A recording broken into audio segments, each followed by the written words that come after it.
Hello, you wonderful people. So for today's video, for the longest time, I've always associated comic books and superheroes. I've always felt like superheroes make up the most of comic book stories, if not all, which, truth be told, is they probably make up a big chunk of it, but not all of it, obviously. I'm well of some outliers, but that's just always been my mentality about it. But obviously, as time is going on, I've come to learn that's, definitely not the case, that there are a lot of comic book stories that tell non-superhero stories. But as I've mentioned time and time again, I'm not very well versed in comic books. So a lot of my references to comic book stuff is stuff that's adapted into TV shows.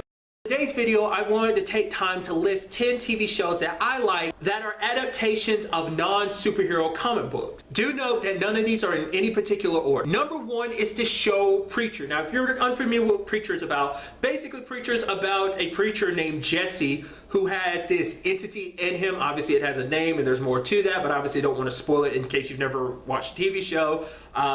Basically, this entity gives him this ability called the Word of God. Basically, he can make anyone and anything do what he says. It's kind of like hypnotism, but a lot more powerful. Well, I guess, mind control would be the better word in that particular situation. But even then, it's a lot more powerful. Borderlining OP in some cases, but, there's been things that pop up in the show that it's not, that it does in fact have its weaknesses. But nevertheless, basically, the story revolves around him, his super badass girlfriend Tulip, as well as their friend Cassie, who's a vampire who's a bit of a mess. Let's leave it at that. And basically them kind of being smack dab in this crazy weird world that, obviously Cassidy exists, so there are kind of monsters, as well as there's angels and demons, heaven, hell, and also just a crazy long list of just weird and crazy characters out on this whole road trip to find God in one particular facet of the story. Plenty of action, comedy, drama, blend. It is legitimately a fantastic, fun show that I highly recommend you check out. The show is currently in between seasons. The third season of the show is coming out sometime this year. So number 2 on the list is a show that I've actually very recently talked about, is Dark Matter. Now, I feel like I didn't really I still kind of feel like I didn't give much of a good explanation about what Dark Matter was about in that particular video I'm referencing, but nevertheless, I'll kind of reiterate it here. Basically, Dark Matter is about 6 people, technically 7 because there's 6 people in an android, who are in this spaceship, in space, and they wake up and they have amnesia. Basically, it turns out that these people were actually bad guys. They're like top class mercenaries / criminals. They're like the baddest of bad guys. And it's kind of a story of just them kind of trying to turn over a new leaf, trying to not only figure out who they were and who they are now. It's a big focus of the show. It's like, oh, are we good guys, or we go back to being the bad guys that we were, but they don't want to be the bad guys anymore, and just kind of being caught in the middle of this whole space adventure, because in this particular future, the world, space is kind of controlled by corporations. They kind of dictate things, and there's war between the corporations. It's just a wild, crazy ride of just many different stories coming together about the individual members on this ship, as well as kind of the world building aspect of the corporations, as well as Android stuff. It's just a wild ride of a sci-fi show. If you have not checked it out, I highly recommend you check it out. It's kind of a bittersweet to say, because obviously, if you're familiar, the video I was particularly referencing is the fact it's a video about TV shows that got canceled that I'd want to come back, and sadly, Dark Matter was canceled after its 3rd season, so I still have my fingers crossed, hoping that they come back in some shape or form, but that's where it stands. So it's one of those things, kind of bittersweet. I would want you to watch the show, but at the same time, if it's canceled, and especially the way season 3 ends off, it's kind of like you're going to be left being like, wait, what? That's it? So number 3 on the list is Wynonna Earp. Now, the best way I can basically put this is Wynonna Earp, the title character of the series, is basically kind of a demon-slaying badass.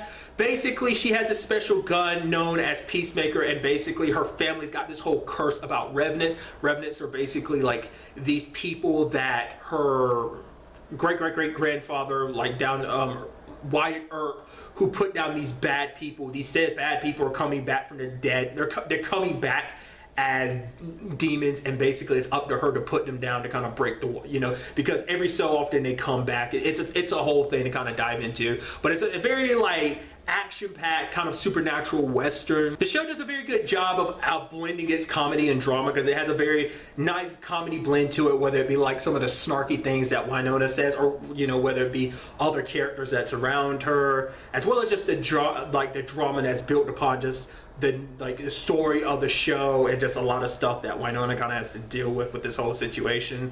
An interesting thing to me is, like, in the comic book, you know, just a limited bit of knowledge I know about it is the comic book makes it seem like she fought a variety of different monsters. Season 2 of the show kind of introduced her fighting other things other than the Revenants, but the Revenants tend to be like her main antagonist. The show is currently in between seasons. It is coming back for its 3rd season sometime this year. Number 4 on the list is the TV show Outcast. Now, the best thing I can compare Outcast to is The Exorcist.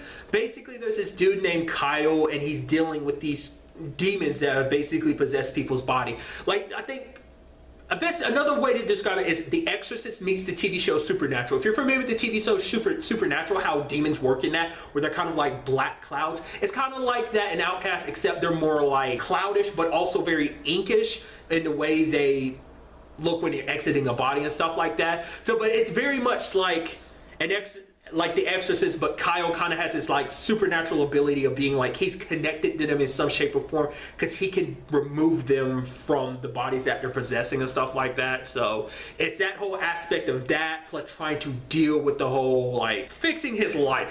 His life is kind of in shambles because of certain things which I'm not going to go into for obviously spoiler reasons, but it's a very nice horror supernatural show. It has this like very dark and eerie vibe to it. One of the creative minds behind the comic book that the show is based on is Robert Kirkman, best known for The Walking Dead. So I highly recommend you check out the show. It's very fantastic. The show's kind of in this weird situation where basically the show has aired, the 2nd season aired internationally back in April of 2017, but here in the US it's not airing. The 2nd season isn't airing until July of this year. So why they did that, I don't know. That's just how it is. So if you are curious about checking the show out, do keep that in mind. If you live outside the US, then you're kind of more in luck than anyone that lives in the US that might be watching this. So number 5 on the list is Lucifer. Now, Lucifer is basically about, well, the devil himself, Lucifer, living here on Earth, in particular LA.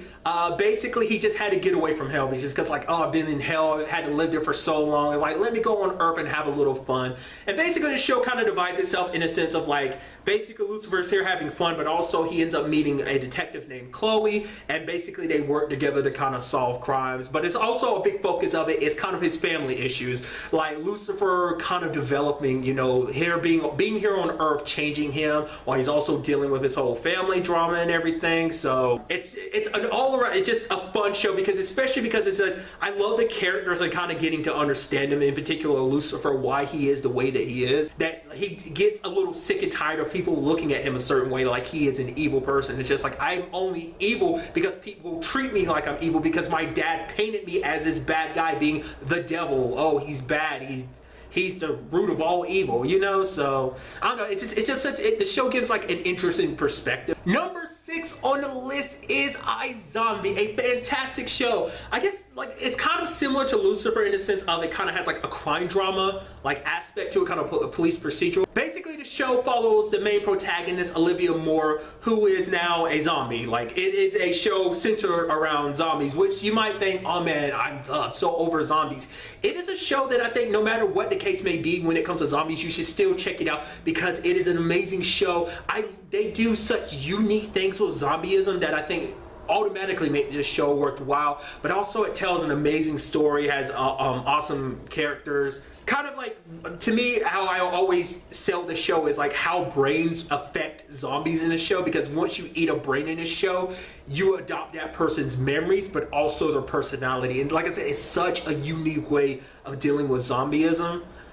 Still keeping some of that horror element in some regards, but the fact of the matter is, in this case, like, zombies are more human than anything because they keep a lot of their humanity intact. I've talked about iZombie countless times before, so this is me like reiterating a lot of stuff I've already said countless times in the past. So it is a fantastic show. You should take time to check out. The show itself is also currently in between seasons.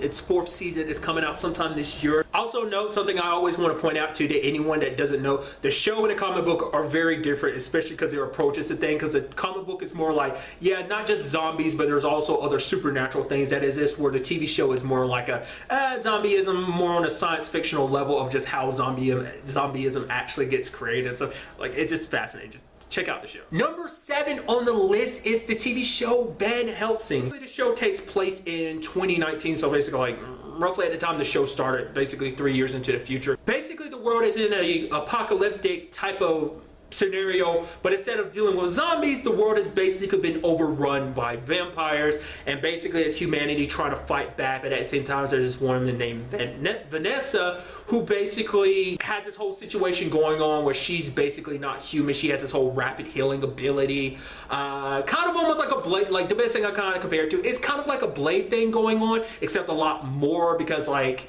at the same time, like she also has the ability to cure them, which is quickly found out in the show. Like when she, like if her blood gets in their system, they turn back into humans. So that adds a different layer to it. Like I said, it's just like the world is nearing its end, and just humanity's on the verge of being wiped out and being completely manipulated. I mean, being completely controlled by vampires. So I think it's just kind of an interesting twist, where it's like, oh, usually in this situation, like I said, it's zombies that are taking over, but in this case it's vampires. What I also find interesting, that the comic book that this show is inspired from, it's very different in certain regards. Like for example, the time, like the show, like I said, is taking place modern day. Like obviously it's 3 years in the future, but not that different. But basically the comic book, at least from what I've seen of it, it seems it takes place more of a Victorian era. Like if you're familiar with the Van Helsing movie with Kate Beckinsale and Hugh Jackman, it kind of takes place kind of in a similar time period, kind of has a similar aesthetic, and it also seems like she fights more than just vampires. The show is just 100% focused on vampires, but it seems like the comic book has her going up against other things. Like one thing in particular I've referenced in a different video was like her going up against like Frankenstein's monster, for example. I think she actually goes against Frankenstein himself too, not just his monster, but nevertheless.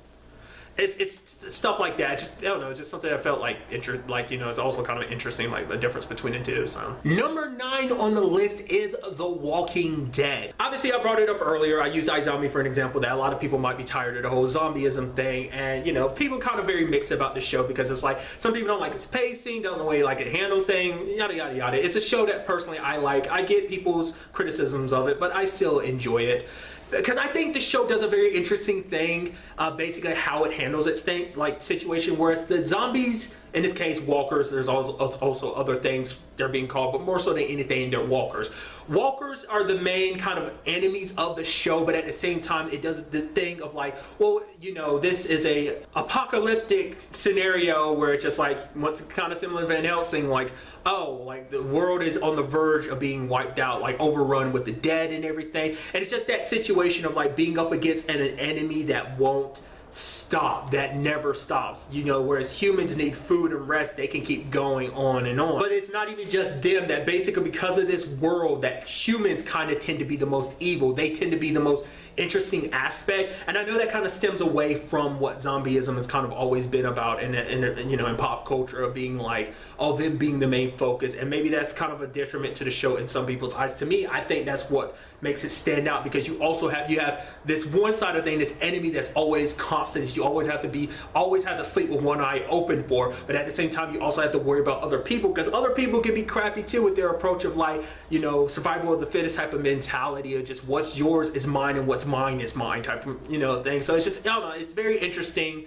approach to the show. It is always interesting because of the nature of the show. You never really know 100% who's next, and because the show is very different from the comic book, it takes different avenues. Storyline wise, they tend to kind of coincide. Obviously, I'm sure the show takes its liberties, but also you can never be 100% sure, because there's certain characters that might be dead in the comic book that are alive in the TV show, and there are characters that are dead in the TV show that are well and fine in the comic book. That's even more noticeable recently, but I won't go into that because that's huge spoilers for the TV show. So I don't know, like I said, that's just my opinion. There's also a spin-off to the show called Fear the Walking Dead. I'm not that familiar with it. I haven't really watched anything of it. From the bits I've seen of it, it seems very interesting. It's kind of like a lot similar to The Walking Dead, but it takes place in a different place. The Walking Dead takes place in Georgia. The Fear of the Walking Dead takes place in somewhere else. I want to say it takes place in California. Could be wrong about that, but nevertheless. And then finally, number 10 on the list is Riverdale. Riverdale is a show that, like, even from the previews, got me very interested, but it took me by surprise how much I really liked the show. Now, if you're familiar with what Riverdale is, basically they took Archie comic characters and basically put them in a murder mystery scenario. Very Twin Peaks like is kind of the comparison I've made countless times, but obviously it's just such an easy, understandable comparison to make. So it's very amazing what the show does, blending both kind of like that teen drama, you know, just dealing with teen stuff and just your relationships between the characters, but at the same time like this overarching murder mystery aspect. That's just this storyline that's constantly evolving, kind of has this like, you know, almost dark and eerie vibe to it, and it's just, you know, basically like small town secrets type of thing that I just really appreciate about the show. As I've said before, and something more recently, like I am not well versed in Archie comics in general, so it really took me by surprise seeing this, because I was like, the little bit I know about Archie comics, I was like, wow, that's nothing like the Archie series that I'm familiar with in any shape or form. So it's like, it's weird to see these characters in this scenario. Weird, but yet awesome, you know what I'm trying to say? So especially if you're looking for something on the borderlines of like a murder mystery type of situation, I cannot recommend Riverdale enough. So basically that is the end of my list. These are just shows that I like. Does not mean that you will like them too, but it's like, hi, like, you know, maybe this video's piqued your interest to be like, oh, I didn't know that was a thing. Let me go check it out and see if it's my cup of tea. If it is, awesome. We could talk about it. But even if it's not, it's like, hey, at least you took that time out to kind of test it out and see whether it was your thing or not. So, but really, that's all I wanted to talk about in this video. Till the next time we meet, be happy, be safe, live life to the fullest, and enjoy it. Good day and goodbye.